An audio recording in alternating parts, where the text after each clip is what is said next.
don't have challenges ourselves. On average, every year we have about 100 cybersecurity experts leaving the universities and the high school, the professional schools, and Dutch cybersecurity experts. And I hear just lately from the professors in cybersecurity that all their classes are in English, and actually the vast majority, and sometimes all the students, are from abroad. I can say there's also a contribution to of capacity building cybersecurity, but it's not all meant for us. We also need the experts ourselves. But it's indeed a contribution that we have a lot of foreign students from different countries who study in the Netherlands on cybersecurity. But it shows it's still also a challenge for us to fill that skills gap. So it's really a shared responsibility from the strong countries in the cybersecurity to really assist, help the rest of the country, and not only states, but I would say also the private sector, NGOs who are involved in strengthening the cyber resilience, the theme of this event these 2 days. And I would say it's also in our interest. It's our own interest to help weaker countries to make sure they are well protected, that they have a good ecosystem on cybersecurity in place to protect also ourselves. I mean, when Ukraine was at the beginning of the war fully attacked by Russian hackers, the port of Rotterdam was down as a unintended consequence, but it was a consequence of the hack. So it shows also that a hack is often cannot only be directed to one country, but has a lot of effects on others as well. So it's a whole chain linked to each other. We are all connected together. So one of the challenges is to mobilize more resources and knowledge from our countries. I think it really helps that right now the cybersecurity is getting much higher on the agenda. I mean, the fact that we are sitting here together at this first conference on capacity building is a strong sign. With the ACRA call, I think that can also play an important role in the future, and also to help us, especially the people working in this area, to try to mobilize more resources and knowledge in our own countries to assist the more weaker countries in this respect. Now, one of the important parts is, of course, that if we offer assistance, that there's a clear demand, and that we know how to respond to the demand in these countries. And for that reason, we have to also look at needs assessments, clearly defining what is really needed in the country. Because right now we talk about cybersecurity, but cybersecurity has so many different aspects. I'm a cyber diplomat, but you have tech people. You need tech people needed, and you need at all different levels. You need cyber specialists. So it's not just in general that you can say, well, we need to support cybersecurity. We really have to define what is needed in the different countries. Now, for us, the important institution to really bring that together is, of course, the Global Forum on Cyber Expertise. That's why we took, in 2015, the initiative, together with a number of partners, and I'm also glad that, for instance, Microsoft is part of the partners, that we set up the Global Forum Cyber Expertise to really bring together knowledge, and the demands, knowledge, and try to have a matchmaking to bring those two together and be more effective in our capacity building and indeed on the closing of the skills gap. I get already an eye looking at me, so I have to be quick right now. Just a couple of examples of what we are doing ourselves, because that makes it also live. I give you 4 examples on different levels what we do to close the skills gap. Well, first of all, we're the biggest donor of the Global Forum on Cyber Expertise, so creating a platform to make sure that countries who are in need of strengthening their cyber skills can get access to countries who can offer it, or companies who can offer it, partners. We have supported another part on diplomacy, the Women in Cyber program, together with the UK, with the US, Canada, New Zealand and Australia, to train female diplomats on cyber diplomacy. We trained about over 100 women, to be more active in the debates in New York on the norms, in the open-ended working group, also on cybercrime. And we can measure that's really successful, because right now almost half of the diplomats are female, and more than half of the interventions are coming from women. And also very important, they became a network amongst themselves. They have a very active WhatsApp or Signal group where they communicate with each other and support each other. Another example more on youth is that we have the Challenge Fund for Youth Employment, which is for us unique because it's a 7-year program, not a 3 or 4 year as normal, but a 7-year program to strengthen skill development. And one of the programs is from, I'm trying to read my own, Syria. That's a company in Kenya who's training youngsters already for many years, and now we support them in cybersecurity. In Kenya, you have a lot of ICT specialists or unemployed ICT staff, and they train them to become a cybersecurity specialist and offer them also jobs to guarantee that they have work later on. Another example is the Indo-Dutch Cyber School. Together with India, we created the Cyber School. A good example to train people at the level of master and PhD level.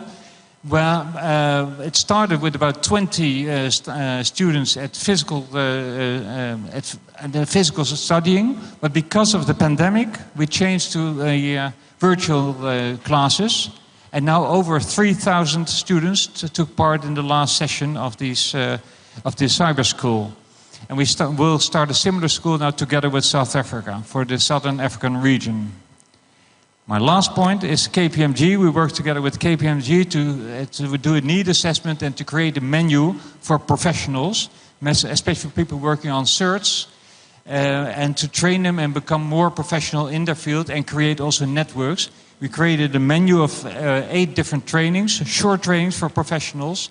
And as we focus on the SADC region, the Indo-Pacific region, and the Western Balkan. So all different levels of training to close the skills gap. Thank you so much, Ambassador. Wonderful examples, and just to show how much is happening in the Netherlands in cybersecurity skills development. So if anybody has any questions about any of these programs, they can certainly ask the Ambassador afterwards. My next set of questions are for Kaja from Microsoft at the forefront. Let's change that one in a second. Here. Microsoft is at the forefront of advanced technological solutions for cybersecurity, including through AI and machine learning. And one of the things we're keen to know is what's Microsoft's perspective on attracting, retaining, and upskilling cybersecurity talent? And what are your ongoing initiatives in developing countries? So how is Microsoft supporting developing countries, transferring some of that knowledge? Where is it most needed in your view, including in low-income contexts? Over to you. Thank you. Thank you. Can you hear me? You can hear me. Excellent. No, thank you. Closer. Okay. Shout. Okay, there we go. Thank you. No, I think and thank you for the question. I feel there's a lot of question in that one question. I'll try to be brief. You're right. I think we're lucky that I'm lucky, I feel, to work for a company that's at the forefront of both AI and cybersecurity and are looking to merge those. Okay. I'm sorry. Looking to merge those together. And I think, when it comes to skilling, our approach is first and foremost, we need to get our own house in order. And also over the past couple of months, we made a number of announcements, particularly around how we strengthen the security of our products and services in the coming months and years through the Secure Future Initiative. Some of the work is effectively using AI to make sure that the software that is developed is more secure out of the box. Is part of design, deployment, and use effectively. We also try and incorporate increasing number of security features into our products and services to ensure that they're effectively as secure as possible out of the box. So there's less of a need for there to be to be incident responders, for there to be security professionals to know and help to turn on, for example, multi-factor authentication. It's much easier if the tools already come with some of these things preloaded.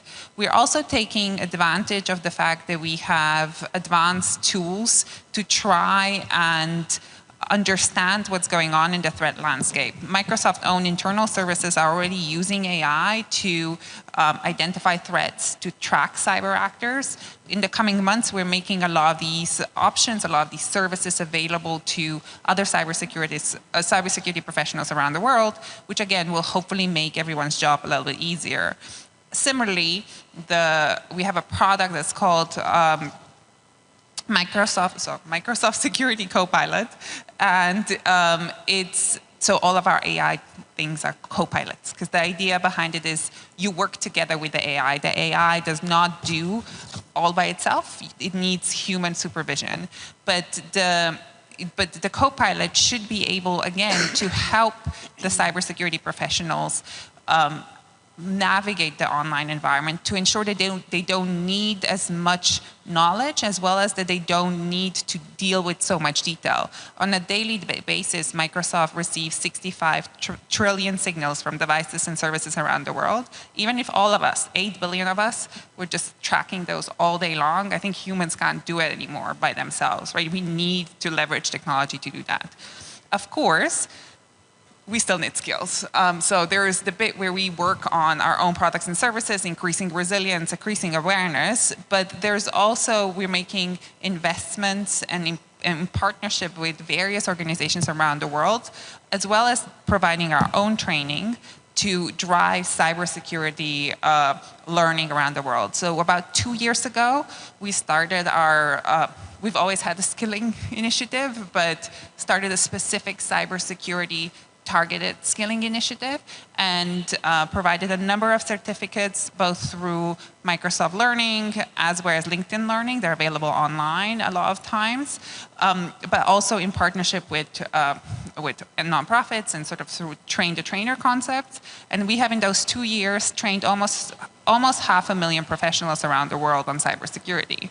And from that, we've learned a number of lessons, including the fact that we need to be really purposeful around addressing diversity gaps. There are a large, pick any country around the world, there will be a diversity gap, whether it's the question of women and gender, it was just talked about, whether it's other minority groups in the country. I think targeted approaches towards those groups are really important to ensure that we can go and grow together. The other thing, excuse me, that we've learned is that what people really want, what they need, and what then eventually drives understanding and jobs is industry recognized certification. So in addition to government certifications, like actually having a certificate with a stamp of approval from an industry group really helps, both in terms of not just to demonstrate that you've learned about a specific skill, but it gives it additional values. And we've also, based on that, started working much more closely with employers, not just us, but like others around the world, to effectively raise awareness of what the importance of some of these certificates and how they can be leveraged going forward. But again, we can't do any of these alone. We work a lot of times with education systems in countries, providing curricula for free. Secondly, we work with nonprofits around the world. Again, these are the groups that are in daily contact with the targeted communities. We are not oftentimes, we're nebulous people sitting on the plane, and then working and partnering with governments. Being able to scale some of the work. I think we can. The 4 million. I think it's an enormous number. I think we can only do that if we do it together. So I'll talk a little bit about examples in the second round, but this just is sort of as a high level of what we do. Thank you so much. Thank you so much for that, Kaja. I'm going to go to Orhan, to the gentleman over there, for the next one. Let me also share this one here, hopefully. It we'll work later. Orhan, how is the International Telecommunications Union contributing to this subject matter and to this issue, and specifically to closing the skills gap in developing countries? What are some of the good practices that you've seen as part of your work? What are some of the lessons learned, maybe things that haven't worked so well? Can you please walk us through some examples? Thank you. Sure. Thank you very much, and thank you for coming and joining us here. Maybe I can just describe what ITU sees the capacity development, because we mix somehow between capacity development, institutional and human capacity development. So basically we link them together. You can't have institutional capacity development without having the right skill set. So basically the skill set comes hand in hand with institutional capacity building. Then we see also the institutions need to enable the sustainability of the capacity development in the country in terms of creating the skill set programs and so on to run them through. So how ITU works is, in principle, we follow the membership, what they request in terms of what skills are required and so on, but also we do our assessment through the GCI, the Global Cybersecurity Index. We see what are the skills required and so on. But of course, also we talk to the countries, we try to understand what are their needs and so on. So we have tried. We have been doing this work since 2007 very heavily in skills development, capacity development, and so on. So we have seen and made mistakes along the way, but we have learned one thing. Without having trustful teams on the ground, enabling small teams and things to grow from there is going to be very difficult. We started with policy. Everybody said policy is a silver bullet to do things, but it did not move. So that's why we started to work with creating small teams, and they became champions in building skills, building institutional capacity in other institutions and so on. So basically, that moved through that. But we don't do that alone. We can't do it alone. That's why we have ITU Academy, where ITU provides its content for trainings, but also we have sector members who provide the training. We have academia provides the training there. Sometimes it's paid training, but sometimes it's free of charge. And to let you know that we have started since 2021, when we came up as a community with this cybersecurity strategy guide product, we developed the content on national cybersecurity strategies. So every day I receive somebody finish the program. So I'm happy to see every day that someone is finishing, that some skills are being built. And that's basically a good thing, because when we see the data, you have over 150 countries accessing that content, and then you have. I think about 1,200 people went through the program, so which is good, and we continue to build that content in such a way. So then another thing what we do in ITU is digital transformation centers. So of course even here we work with partners like Cisco is a big partner of ours. We create digital transformation centers where skill sets are being built in those digital transformation centers. Then, of course, we continue to build capacity and skill sets through the cyber drills. Every year we have regionally 6 cyber drills where you have, I think the recent one, which is very worthy to mention, I hope Malawi is here. So we had the recent cyber drill in Malawi. So basically, after we finished the implementation of the national CERT in Malawi, the skill set of regional CERTs continue to be built through exercises hands-on. And why I'm saying this is important, because it's one thing when people listen to something. I mean, if you look at the pyramid of learning, when you listen to something, you're going to retain 5% of that content. If you read it and you listen, it's about 20%. But if you go and do it yourself, it's about 75%. What is the best? You train the trainers. When you teach, you absorb 100% of it because you are delivering it. So I think, what we need to do on skill set development is train the trainers, bring the content. And I think, lots of partners have lots of content, and we are duplicating the content. So, if we need to bring the thing together, and ITU is trying to act like an aggregator for some work we do within the union, but of course, through the GFC community, we are also trying to kind of instigate that process, because, we need to come together as a community to build the skill set. So those are the lessons learned we are doing. And I think, we have more to share. We have Cyber for Good program, where private sector members are delivering trainings for good. We are collaborating with OAS here. I think Alisson is going to mention our collaboration there. I think, lots can be done, but I think the lessons learned are this. Let's deliver the content to the ground, and we just enable it and support it. That's all. Thank you. Thanks so much, Orhan. So now we're going to go all the way to Latin America. We'll travel to see Alisson. So Alisson, the Organization of American States is a key player in the Americas when it comes to supporting developing countries and advancing cybersecurity skills and expertise. So can you tell us a bit about some of the best practices and lessons learned that you've had at the OAS, given your initiatives in Latin America, and share with us some of the things that might be applicable also to other regions? Thank you. Thanks, Anat. Sorry, I scared myself. Anyway, good afternoon to all. I know we are in that really difficult post-lunch slot. So thank you all for being with us and for choosing to come over to this session.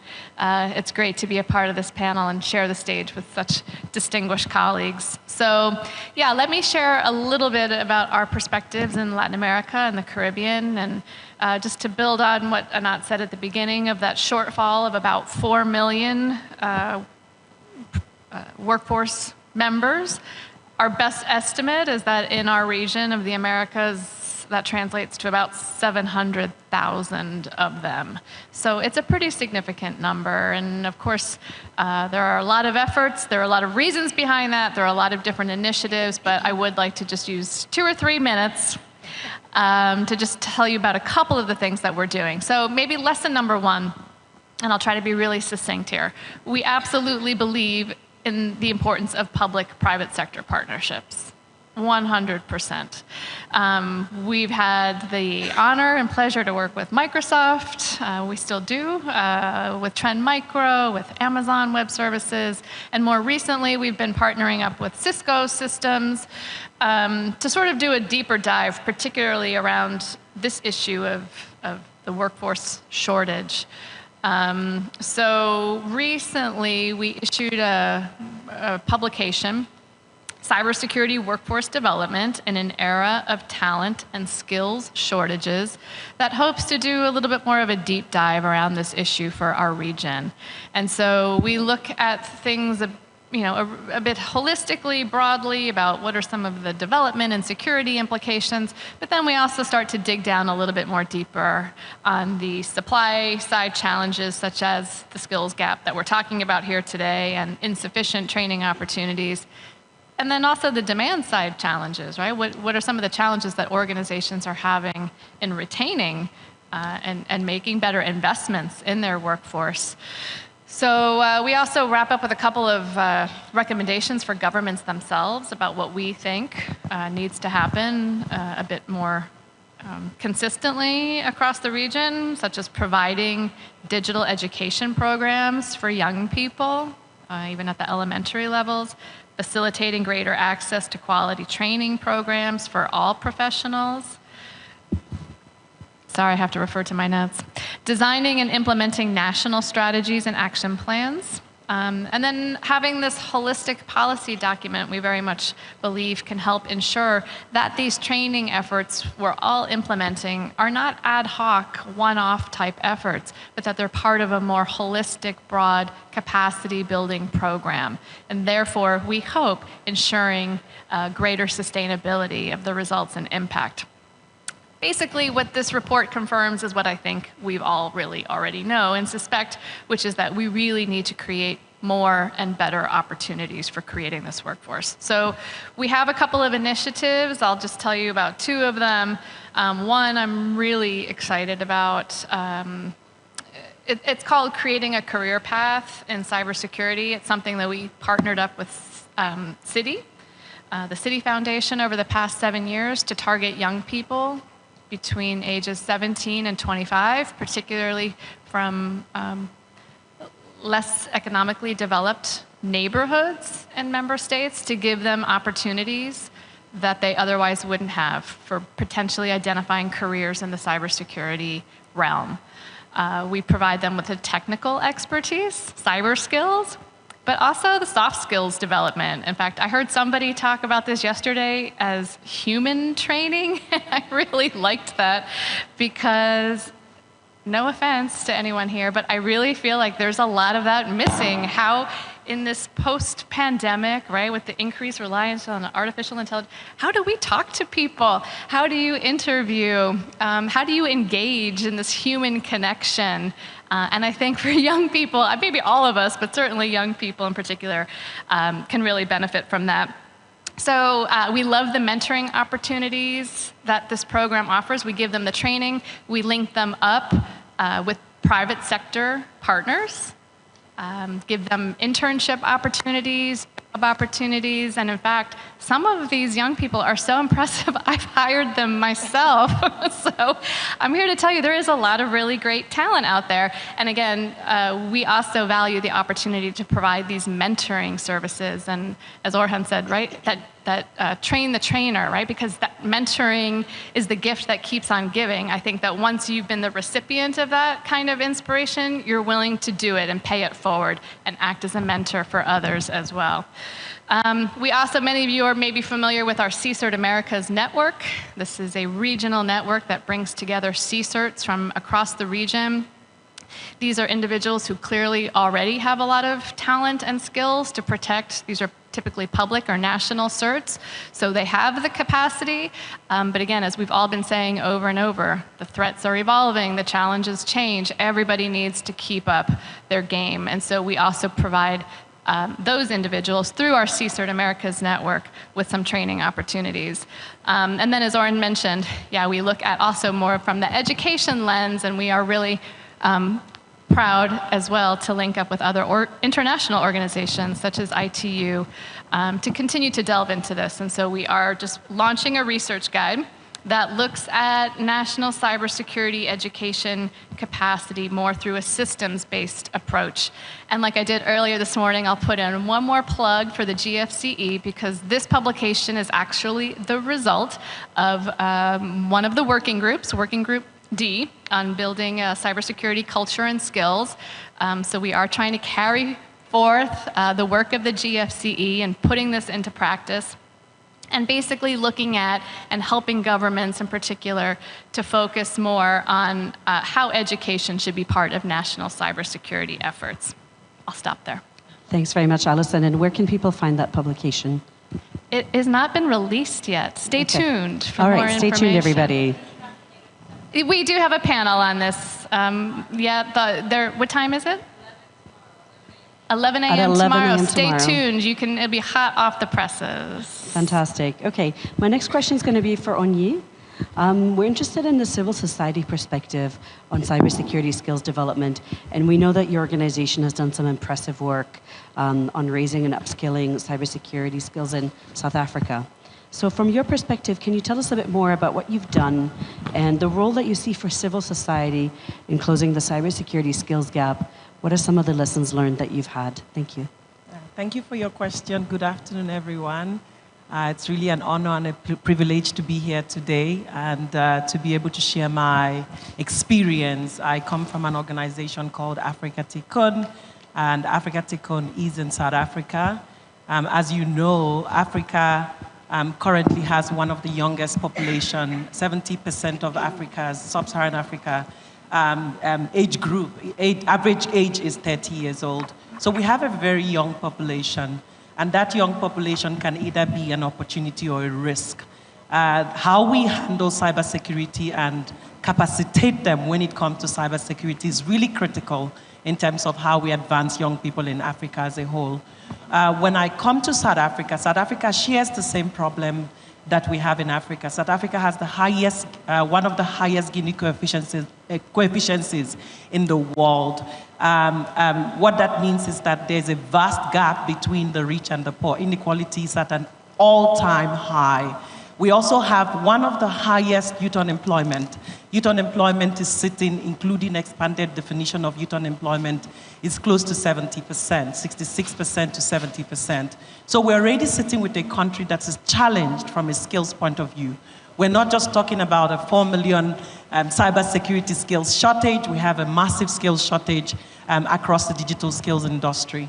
So we've teamed up with Microsoft, and we've partnered with Microsoft to launch originally what we call the Global Skills Initiative, which has become Skills for Jobs. And I'll help you in terms of giving some of the examples in terms of what we've done with Microsoft. We've recently in South Africa, in addition to the Skills for Jobs initiative, brought that particular initiative home. We have established what we call a Microsoft Community Training Instance. That Microsoft Community Training Instance is called Nzansi Digital Learning. Nzansi Digital Learning is a free-to-use platform for anyone in South Africa. It democratizes, what we call your traditional digital skills, your in-demand digital skills, but specifically skills around cybersecurity and AI. And as Microsoft continues to grow their content, when it comes to cybersecurity, when it comes to AI and related tools for the continent and globally, those content comes onto that platform and downloaded in that platform. To date, Mzansi Digital Learning has been able to reach 100,000 young people with the skills that they need to be able to advance their digital skills, but more importantly, in the cybersecurity environment. What is really important about the Mzansi Digital Learning, which is a Microsoft community training platform, is that it is not just free to use, it is also works on a low bandwidth. Low bandwidth in the sense that we know that in Africa we have challenges, we have technological challenges, we have infrastructure challenges. If you go into rural communities or township communities, low-income communities, there's varied access is still a problem. So we needed a platform that could speak to our specific context, a platform that will enable us to reach people and enable them to moderate the type of internet they have relative to the platform. With regards to cybersecurity in particular, we have been able to offer skills in relation to cybersecurity foundations. We have been able to offer skills, advanced skills on cybersecurity. So we have a what you would call a basic, an intermediate, as well as a specialized skills, skills offered in relation to cybersecurity as a whole.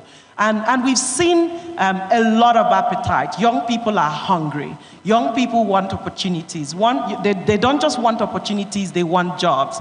And so we look at this from two angles from a civil society perspective.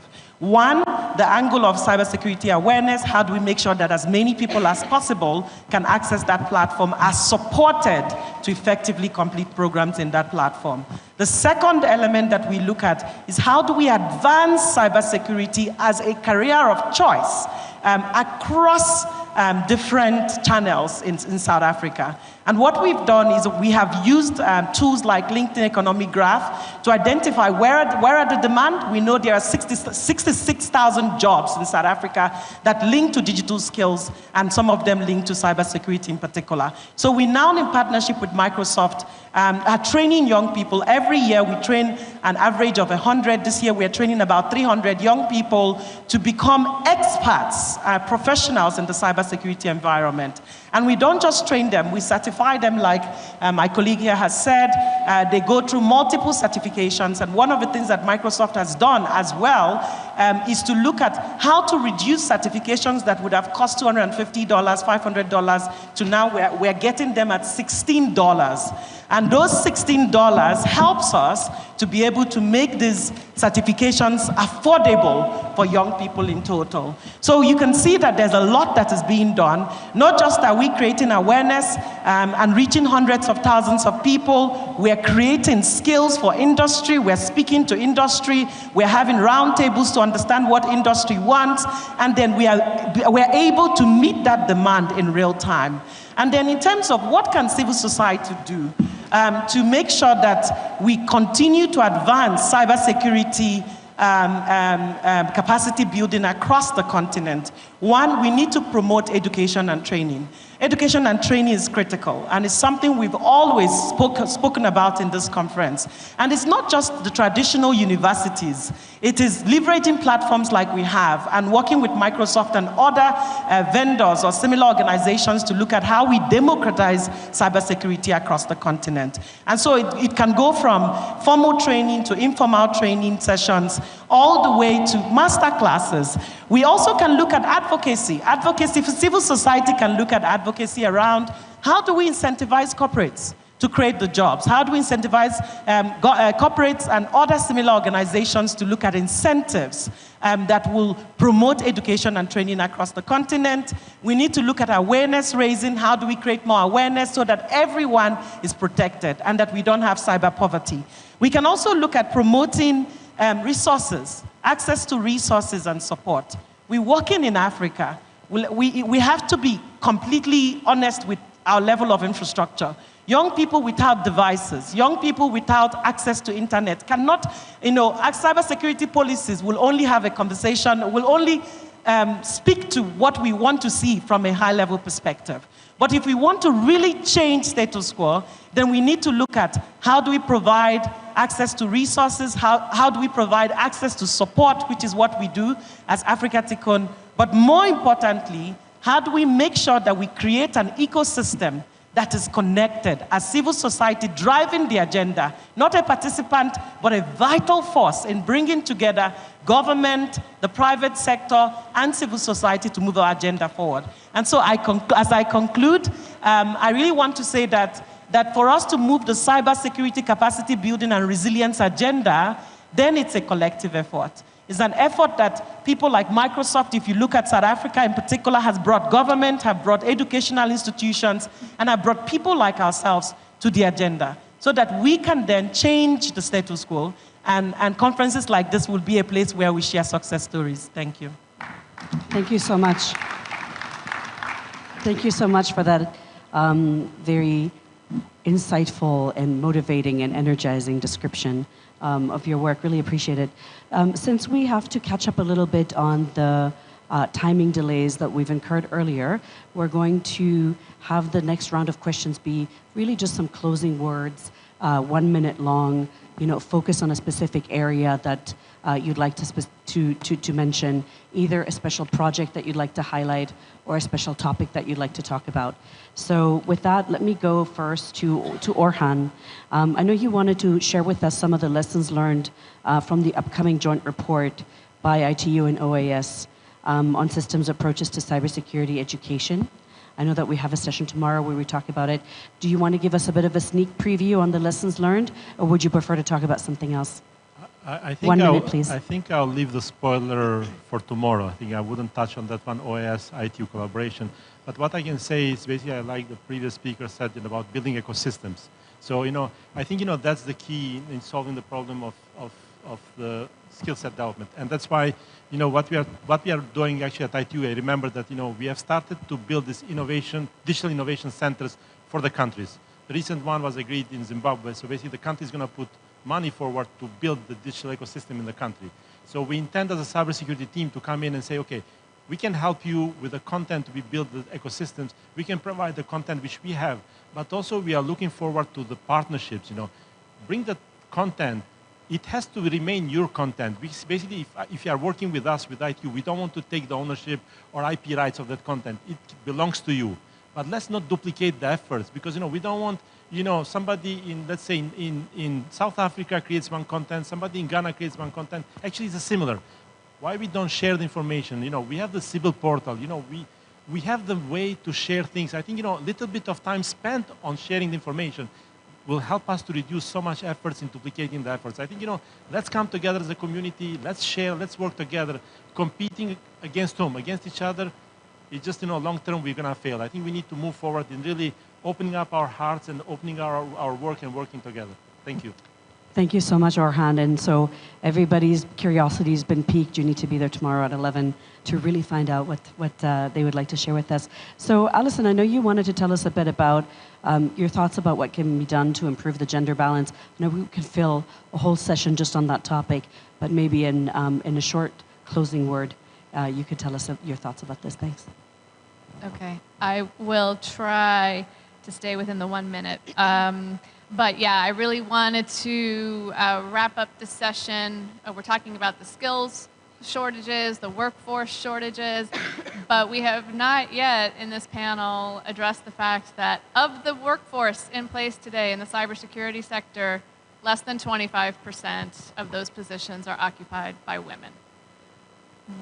This conference room and this panel sort of belies the reality, right? We have a really great representation here, but on the ground in our countries, it just doesn't look like this. And why is that?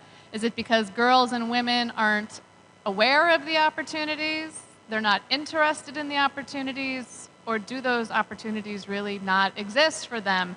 And that is what we are trying to do in the OAS, is help answer some of those questions. And so thanks to the Government of Canada, we just launched a 3-year program that's going to help us do a deep dive on this fact and make sure that women have those opportunities, that they feel interested, motivated to join this growing right? An almost assured job going forward in the years to come.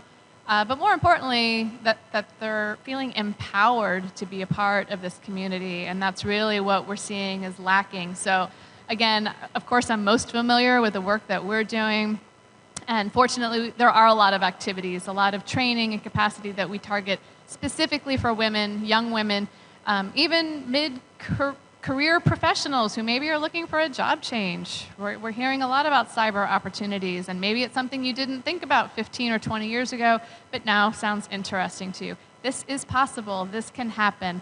And so we offer a lot of hands-on technical training. She Secures. It's a fun, interactive way of learning new skills. Cyber Women Challenges. Again, just how to empower, create this network of women working together in the sector. Because, again, this networking, which we're all seeing here in this event, the networking is a critical component. Building those communities of like-minded, in this case, women, who want to support each other, uplift each other as they pursue these careers. And so in January, and I'll close here, we are going to be launching our Women in Cyber Empowerment Network. We will have more information about this soon, but if you're a woman and would like to join the network, please let us know. We welcome all participation. Thanks so much. Lovely. I'm looking forward to hearing more about that. Thanks very much. Kaja, can you tell us more in your closing statement, if you'd like to focus on any one of your initiatives, to tell us a little bit more in depth about that, or any other closing thoughts for today? Because she did. So maybe I won't. But I think and it comes across from all of the interventions here. I think cybersecurity skilling, cybersecurity investments, encompass a whole range of different aspects, whether it's women in cyber, whether it's small children, whether it's mid-career professionals, whether it's government professionals. I think exactly like you said, there's plenty of opportunities, there's plenty of work to be done. And I think being able to share experiences, being able to compare notes, and then also, being able to share, whether it's trainings, whether it's creating networks, and then adapting them to the local environments, I think is something that we should all think about going forward. I know from, if I look across the work that we do, not just in Africa, but around the world, we have focused also very strongly on women in cyber because it is a gap.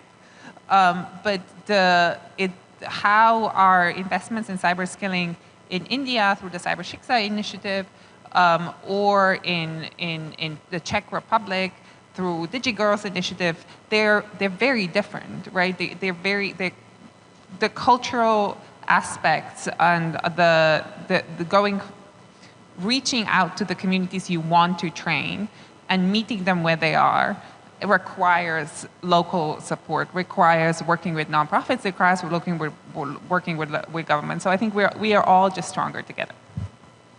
Thank you so much. Ambassador, you have a vast set of experiences across different countries. What are your closing words for us also in terms of the Dutch government's international efforts in promoting cyber capacity building, or how those might be adapted to different international settings in terms of all of the lessons learned that we've heard about? What are some of your last thoughts that you'd like to share with us, please? Well, many of the same thoughts. I really like what Kaja said in the beginning. The products getting out of the box already more secure. There was also at the panel in Singapore, we need less cybersecurity products, but more cybersecure products. So that's a very crucial point. But at the same time also, how do you get kids, how do you get girls interested? I think it's important to mainstream much more the topic in education, at lower education, higher education. If I tell my even colleagues or friends that are now in cyber, they all look, oh gosh, that's complicated. So we had large campaigns in the past also for girls to try to get them interested in mathematics, in becoming engineers. To a certain extent it's still difficult, but to a certain extent it was successful. But we also have to do it on this level. We really, first of all, lower the barrier, demystify the subject, and try to interest young people in the subject. And I think then you can become successful, especially because now there's so many partners. To see all this whole conference interested to really work on this subject. And it's absolutely crucial that this is not a one-time off conference, but this is just the start again for more efforts and more energy from all partners on the subject. Thank you. Thanks so much, Ambassador. Oyinye, the question I have here for you might not be so fair, because it says, can you describe any pitfalls that you've witnessed? So maybe you could choose how you would like to leave your last words with us, whether you'd like to discuss pitfalls that you've seen, either yours or those of others, that you think we all need to avoid, or whether there's some other last words that you'd like to share with us, please. Thank you. Yeah, thank you. I just wanted to build on the diversity and inclusion. We are very intentional about looking at 60% female, 5% disability within every cohort that we bring on board, because we recognize that if you're not intentional about how you include other people, then it doesn't necessarily always pan out. In terms of the pitfalls, we still know that, like I've mentioned, that there are access disparities. There are still challenges in terms of people being able to access basic digital skills and digital opportunities based on infrastructure. And I want to bring back the concept of infrastructure. For example, in South Africa, one of the challenges we have is load shedding, which is electricity outages. And so not just do we have challenges around internet access, we now have also challenges around electricity as well. We also have challenges around, as much as you democratize cybersecurity data and the cybersecurity content, there's still challenge around application. If you want people to be able to access careers in this particular sector, then there needs to be retention of that knowledge, like my colleague mentioned, and there also needs to be application of that knowledge. So how do you ensure that continuously that knowledge is retained, there's lifelong learning, and it's applied so that those young people can be relevant for the industry?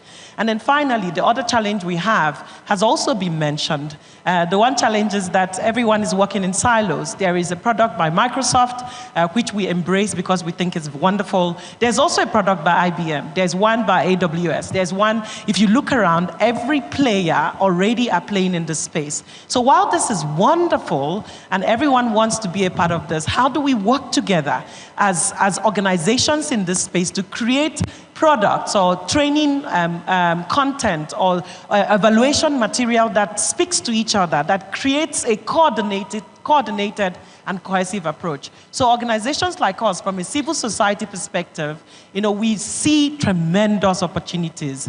We see everybody's interest in solving this. But the question is, how do we work together to solve the infrastructure problem, because that's critical in Africa, but also how do we make sure we don't duplicate efforts and that we do things in a way that is going to achieve maximum impact? Thank you. Thank you so much. I'd like to thank all of the esteemed panelists today. It's been a real pleasure working with you. It's been a real pleasure hearing from you. And I'd like to thank also all of you for your time and for your attention today.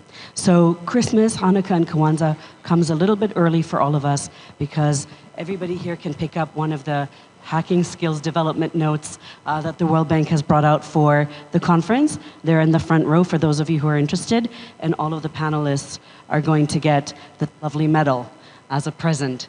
So with that, let me please close the session for today. Thank you all so much for being with us, and looking forward to continued discussions. Thank you.